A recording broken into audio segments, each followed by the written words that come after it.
Le marché de la food tech, contraction du mot food et technologie, des startups qui mettent des nouvelles technologies au service de l'alimentation, est très concurrentiel. Tous les acteurs se battent pour acquérir des clients de plus en plus volatiles avec un panier moyen assez faible. Uber Eats, Deliveroo et plus récemment Cajoo, Gorillaz mènent une guerre sans merci. L'engouement pour ce secteur est indéniable avec 2,7 milliards de chiffre d'affaires réalisés en 2020. 47% des Français se sont déjà fait livrer un repas chez eux. Comment se frayer un chemin sur ce marché ultra saturé avec des poids lourds qui ne comptent laisser aucune miette à la concurrence? Eh bien, c'est ce que Frichti, la start-up française menée par Julia Bijaoui et Quentin Vacher, a brillamment réussi. Le concept, la livraison de repas préparés, maison pour le déjeuner, mais aussi les courses pour la maison. Tout part d'un simple constat tiré par les créateurs. Nous en avions assez des sandwichs du coin de la rue, du frigo vide en rentrant du boulot et du trou dans le porte-monnaie à force de se ruiner en sushi hors de prix. Alors, nous avons voulu changer ses habitudes et offrir le luxe d'une cuisine maison, fraîche et de saison, sans en payer le prix. C'est ça le pari audacieux de Frichti. Devenir le moyen le plus pratique de bien manger tous les jours. Bien joué, parce qu'il est vrai que la grande majorité des acteurs sur le marché proposent de la livraison de malbouffe. Mais que se passe-t-il pour les personnes souhaitant manger sainement et rapidement sur leur lieu de travail? S'adresser à un groupe mal desservi par des solutions inexistantes égale offre à concevoir. De grandes success stories se sont bâties sur ce principe. Afin de gagner quelques dollars, Brian Chesky a eu l'idée de proposer son modeste logement à la location. Un lit pour la nuit, un matelas gonflable et le petit déjeuner. De la location de biens immobiliers entre particuliers, ce type d'offre n'était pas couvert par le marché de l'hôtellerie. Ainsi naquit Airbnb. La publicité de Frichti que nous allons analyser coche de nombreux points clés d'une bonne stratégie de communication de marque que vous pourrez utiliser lorsque vous vous préparez à communiquer. Aujourd'hui, nous allons donc analyser l'excellente publicité de cette start-up française tout en revenant sur les ingrédients qui en font sa qualité. Comme dirait mon fils, c'est parti. Bonjour, je m'appelle Ambre et je suis une comédienne engagée par la marque Frichti. Et les gens qui jouent très mal autour de moi, c'est les vrais employés de Frichti qui ont bossé comme des dingues pour lancer le Frichti Market. Au cours direct producteur, de saison et sans additifs. Et livré chez vous en moins de 15 minutes. Alors vous allez me dire, ok Ambre, mais est-ce que c'est bon? Non. C'est super bon. Super bon parce qu'ils ont tout goûté. Vraiment tout. Si une burrata est disponible sur le site, c'est qu'ils en ont goûté 32 autres avant et ils savent que c'est la meilleure. Shifumi, you win. Ben voilà, parce qu'il y en a marre. Marre de ces tomates là, pleines de flotte, sans goût en plein mois de décembre. Marre de scanner chaque sauce pesto pour trouver celle qui a le moins de machin truc. Et marre de devoir faire 15 minutes de queue après une journée de boulot. Maintenant vous avez le choix. Continuez de faire la queue pour faire toujours les mêmes courses au supermarché ou commandez sur Frichti Market des bons produits livrés chez vous en 14 minutes. Et profitez de vos enfants. Ma petite amour, oh là là, c'est maman qui reprend le couteau qui pique. Bon, en vrai, moi je suis comédienne, donc déjà, ça c'est pas ma fille. Et moi, mon boulot, c'est juste de vous faire passer le message de manière suave et authentique. Bah oui, parce que bien manger, ça devrait être facile. Ils allaient quand même pas mettre leur nom à côté de la Ligue 1 pour vous dire tout ça.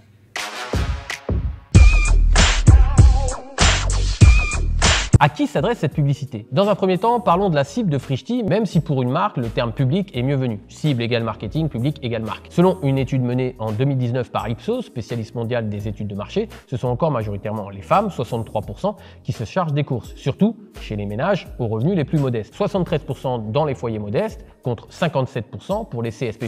Le choix d'une comédienne plutôt que d'un comédien permettra donc une meilleure identification du client, en l'occurrence ici de la cliente idéale. La marque choisit également de nommer son personnage, Ambre. Bonjour, je m'appelle Ambre. Ce qui renforce encore un peu plus la proximité avec le public et la véracité de ce qu'il se passe dans cette publicité. Et ça, on le voit en détail avec... Dès le début de la vidéo, on sent un ton humoristique avec de la dérision et surtout de la transparence. Mot très employé dans le domaine de l'alimentation depuis le scandale de la vache folle dans les années 1990. Cette crise sanitaire devient économique en faisant chuter la consommation de viande bovine. La population, craignant la transmission de l'encéphalopathie spongiforme bovine, un peu chaud à dire, l'utilisation de farine animale pour l'alimentation des bovins est chose commune durant cette période. Suite à cette crise sans précédent, l'industrie bovine doit fournir une meilleure traçabilité sur la provenance de la viande vendue. C'est l'émergence d'une époque d'obligation de transparence sur nos aliments. Revenons-en à notre comédienne qui continue dans la transparence, mais cette fois-ci de manière plus implicite. Elle nous avoue être... Et je suis une comédienne engagée par la marque Frichti. Et que... Et les gens qui jouent très mal autour de moi, c'est les vrais employés de Frichti. En jouant sur la dérision de la situation, elle commence cette vidéo par exprimer une vérité absolue. Bah oui, on sait tous que les publicités sont jouées par des acteurs, mais comme parfois plutôt même tout le temps, ce n'est pas indiqué, nous pouvons nous laisser aller à croire que ce sont de véritables personnes dans des situations réelles. Commencer par cette vérité, qu'on ne peut contredire, est très bien pensé parce que cela induit qu'elle nous dira toujours la vérité pendant le reste de la publicité. Les complotistes utilisent à outrance cette stratégie de communication en l'exagérant au maximum. Le film Hold Up, qui fit tant sensation au début de la pandémie, était construit de la manière suivante. Énumérer des vérités non contestables pendant la majorité du film pour conclure, dans une minorité de temps, par des arguments beaucoup plus étranges et contestables. En compilant des vérités, des mensonges qui suivent deviennent plus faciles à digérer. Si vous vous intéressez de plus près à l'hystérie qu'a provoqué je vous invite à regarder l'analyse du même nom que j'ai produit pour la chaîne. Le lien est en description dans la partie ressources sous cette vidéo. L'analyse est longue mais très intéressante à comprendre au niveau de la stratégie de communication du gouvernement parce qu'il ne faut pas oublier que chaque parti politique est une marque qui vend ses idées. Attention, je ne dis pas qu'ici la marque Frischti cherche à nous induire en erreur, mais plutôt qu'elle utilise cette technique pour renforcer son propos. D'ailleurs, Ambre enchaîne directement en transformant une des valeurs de l'entreprise, la transparence, en argument commercial pour le client. Au cours direct producteur, de saison et sans additif. On perçoit clairement que même si tout se passe à la cool en arrière-plan, on est jeune, on est tendance, il y a beaucoup de commandes à préparer et beaucoup de livreurs qui s'y attellent. Selon Robert Cialdini, auteur de l'incontournable Influence et Manipulation, le lien du livre est en description dans la partie ressources. Habituellement, quand un grand nombre de gens fait quelque chose, nous comprenons que c'est la meilleure chose à faire. Selon ce principe, un individu, ne sachant quoi faire ou quoi penser, aura tendance à adopter le comportement ou le point de vue d'autres personnes. Et pour la marque Frischti, la preuve sociale est à l'œuvre. Forcément, vu que ce sont les vrais employés de Frischti, cela veut dire qu'il y a vraiment beaucoup de commandes. Et s'il y a beaucoup de commandes, c'est donc que c'est bon, évidemment. Lorsque vous cherchez un restaurant, vous aurez plus de facilité à aller dans celui qui est bondé plutôt que celui qui est vide. S'il est plein, c'est nécessairement que c'est délicieux. S'il est vide, vous émettez des doutes sur la qualité du menu. Cela ne paraît pas normal, je le mets entre guillemets, qu'un bon restaurant soit vide. Mais vous qui regardez cette vidéo, êtes-vous des personnes normales? Eh bien, je vous le souhaite pas. Sur cette chaîne, nous disruptons et nous cassons les codes pour mieux nous les attribuer. La comédienne continue à empiler les avantages de passer commande auprès de Frischti. Vous êtes livré en moins de 15 minutes. Encore un argument de poids dans la balance qui commence clairement à pencher en faveur de la marque. Rappelez-vous le concept de faire gagner du temps tout en maintenant la qualité du repas. Il faut reconnaître que le jeu de Ambre est excellent. Elle prend une carotte qui apparaît devant elle. Cette dernière n'est d'ailleurs pas n'importe où. Elle est soigneusement placée dans une cagette du marché à côté d'autres produits sains, rappelant ainsi l'importance de la marque dans la sélection de produits de qualité. La comédienne croque un bout de cette carotte et valide ainsi l'argument du produit sain avec un goût excellent. Alors vous allez me dire, ok Ambre, mais est-ce que c'est bon? Non. C'est super bon. Tout en restant à la cool, nous apercevons les employés de Frischti qui testent eux-mêmes les produits. Ils mouillent le maillot pour nous satisfaire. Nous voyons beaucoup d'agitation derrière le personnage principal avec de nombreux intervenants parce qu'après tout, c'est les vrais employés de Frischti qui ont bossé comme des dingues. Les Américains disent « show, don't tell » ou en bon français « montre, ne dis pas ». Merci Monsieur Gauthier, mon prof d'anglais, 2 secondes, qui m'a donné cet excellent niveau d'anglais. My name is Frank.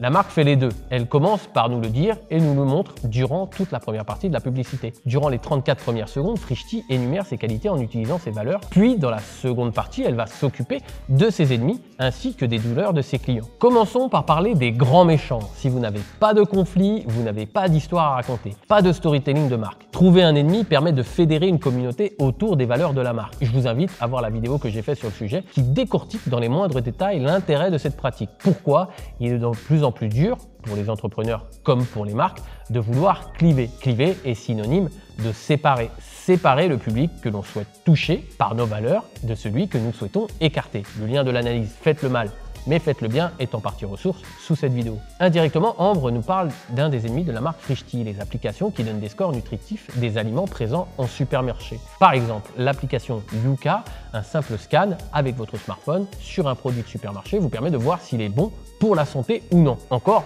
faut-il comprendre la manière de noter ces produits et ça, Ambre ne manque pas de nous le rappeler. Petit tacle au mollet, ça fait mal. Marre de scanner chaque sauce pesto pour trouver celle qui a le moins de machin truc. Avec ce type d'application, c'est vous qui faites le travail, alors qu'avec Frischti, c'est eux qui le font à votre place. Plus facile, n'est-ce pas? Ambre continue à appuyer là où ça fait mal en nous rappelant le temps que nous perdons inutilement à faire la queue dans un supermarché après le boulot. Et marre de devoir faire 15 minutes de queue après une journée de boulot. Julia Bijawi, cofondatrice de Frischti, fait remarquer qu'il n'y a aucune plus-value à attendre dans un supermarché pour faire ses courses. Seules les expériences pour lesquelles il y a une vraie raison de les vivre perdureront et elles vont encore s'enrichir. Et puis il y a les expériences qui apportent pas vraiment de valeur. Donc quand vous allez dans le supermarché en bas de chez vous, vous parcourez des rayons, vous ne parlez à personne, vous faites la queue, vous achetez tout, vous mettez a priori toujours la même chose dans votre panier. C'est pas une expérience qui a réellement un intérêt à être faite dans le monde physique, et ces expériences-là, elles ont vocation à être digitalisées. La dernière scène de la vidéo chez Ambre, qui vient sûrement de passer commande chez Frishti, conclut en comparant la douleur des clients avec le rappel de la promesse de la marque. Au passage, la marque en profite pour faire un plus gros tacle au leader du marché. Ils allaient quand même pas mettre leur nom à côté de la Ligue 1 pour vous dire tout ça. Sans le citer, Frishti vise directement son plus gros concurrent, en sous-entendant que le message de la startup est plus complexe que la concurrence, impossible à faire tenir sur un simple maillot de football, malin et subtil. Bien joué. Un petit rappel pour ceux qui dormaient au fond de la classe près du radiateur. Afin de créer une image de marque de qualité et reconnaissable au premier coup d'œil, voici les 3 éléments à ne pas négliger. Le fond, c'est travailler son sujet. La forme, c'est mettre en valeur le fond. Le style, faire en sorte que tout soit reconnaissable au premier coup d'œil. On va donc s'attarder ici sur la forme de cette vidéo. La vidéo est très bien rythmée avec des raccords très fluides. Quand Ambre passe à travers le carton, qu'elle mange puis lance la carotte, le raccord entre ce que fait la marque et les ennemis et les douleurs, avec le très bien joué. Bastion en a marre. La publicité dure un tout petit peu moins d'1 minute, ce qui correspond au temps d'attention de plus en plus court des internautes. Il faut que ça aille vite et que ce soit clair, mais pas seulement. Voilà les points clés de cette stratégie efficace de communication. Délivrer un message clair, précis, qui met en valeur tous les points forts de la marque. Être drôle et rythmé pour correspondre au canal de communication, les réseaux sociaux. Nommer discrètement ou plus directement les ennemis de la marque en expliquant pourquoi ils sont moins intéressants. Rappeler les douleurs du client en surfant sur les valeurs de la marque. Et tout ça en moins de 1 minute. Oui, je sais, l'exercice n'est pas évident. Mais ici, on laisse la facilité aux entreprises qui pratiquent le marketing de clones. Durant cette courte minute, la marque a été citée et est visible pendant quasiment toute la publicité. Quasiment toutes les 6 secondes. La preuve par l'image. Bonjour, engagé par la marque Frishti. C'est les vrais employés de Frishti pour lancer le Frishti Market. C'est qu'ils en ont goûté 32 autres avant et savent que c'est la meilleure. Shifumi, you win. Ben voilà, Bastion en a marre. Ou commander ce Frishti Market. Je suis certain que vous ne l'aviez pas remarqué et pourtant cela s'imprime dans votre cerveau. Le nom de la marque est martelé. Pour peu que vous voyez la pub 2 fois par jour, pendant 1 semaine, vous verrez le nom de la marque 140 fois. Ça commence à faire. Au moment de l'achat, votre cerveau aura donc plus de chances de vous en souvenir. Chérie, c'est quoi le nom de la marque déjà qui livre des produits frais en moins de 15 minutes? Frishti. Bah oui, elle vous aura martelé. Malheureusement, lorsqu'une entreprise travaille sur son business, elle néglige trop souvent sa manière de communiquer, se concentrant majoritairement sur le produit. Tout est un produit. De votre publicité à votre produit. La marque Frishti l'a bien compris et surtout, elle l'a mis en œuvre de manière efficace. En passant de 2 employés à plus de 230 en 15 mois, elle a prouvé qu'il est possible de s'imposer sur un marché ultra concurrentiel sans tirer sans arrêt les prix vers le bas. En se focalisant sur la qualité de ses repas et sa vitesse de livraison, Frishti a créé sa différence radicale. Cette différenciation qui apporte davantage aux consommateurs et qui est vraiment assez complexe à construire et qui est aussi notre axe. Bon, je vais le tester. En s'adressant à un groupe mal desservi par des solutions existantes, la marque a su prendre des risques. Ce que les gens remarquent, c'est ce que vous faites et que les autres ne font pas. S'ils ne le font pas, c'est que c'est risqué. Le plus grand regret des mourants est de n'avoir jamais eu le courage de vivre la vie qu'ils voulaient vraiment, pas celle que les autres attendaient d'eux. Souvenez-vous-en au moment où vous hésiterez à briser les codes de votre marché. Depuis ses débuts, Frishti a agrandi son offre. Après avoir testé et validé son concept principal, elle s'est attaquée à un autre gros poisson, le marché du restaurant d'entreprise. Marché dominé par le géant Sodexo. 420 000 employés dans le monde pour 17,428 milliards de chiffre d'affaires. Ça commence à faire. Le challenge est élevé pour Frishti, mais la demande des salariés pressés qui n'ont d'autre choix que d'avaler un sandwich sur le pouce ou de faire la queue à la cantine est bien là. Frishti est plus flexible que le mastodonte Sodexo qui a besoin d'un gros flux de clients pour maintenir un prix bas et une prédictibilité pour fonctionner. Comme quoi, il y a toujours la possibilité de disrupter un marché ou un marché dominé. La marque s'est concentrée sur son offre principale pour étendre son catalogue